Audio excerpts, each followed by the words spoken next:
Reims dit merci à ses donateurs. Réception en ce moment même à l'Hôtel de Ville. La cité se veut à la pointe en ce domaine. Il s'agit d'entreprises qui participent financièrement à des chantiers. La création de la statue de Raymond Kopa, par exemple, et bien d'autres. Sophie Dumais avec Paul-Antoine Boudet.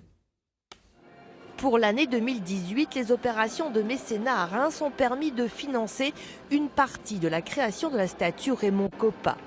Le monument de l'Armée noire installé parc de Champagne, ainsi que la restauration de l'église Saint-Maurice. Parmi la centaine de donateurs, l'entreprise Charles Moroni, spécialisée depuis 1925 dans la production de sable et de gravier de carrière. Depuis plusieurs années, la société fait du mécénat de compétences en livrant du sable pour réaliser par exemple les terrains de beach volley durant l'été. On voulait aussi valoriser notre entreprise et notre savoir-faire en particulier. Ça nous permettait aussi de choisir les projets sur lesquels on participait avec plus de facilité, puisque c'est moins facile d'avoir un projet où on a besoin de nous.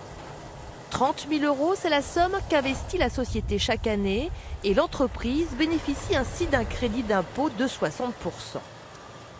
Ça coûte de l'argent plus que ça n'en rapporte, mais ça fait partie des budgets communication et de budget social pour notre entreprise, puisque voilà, on fait don de notre expertise et notre savoir-faire. Le mécénat à Reims a commencé fin 2010, début 2011. À partir de 2014, la municipalité a réorienté les opérations sur le patrimoine.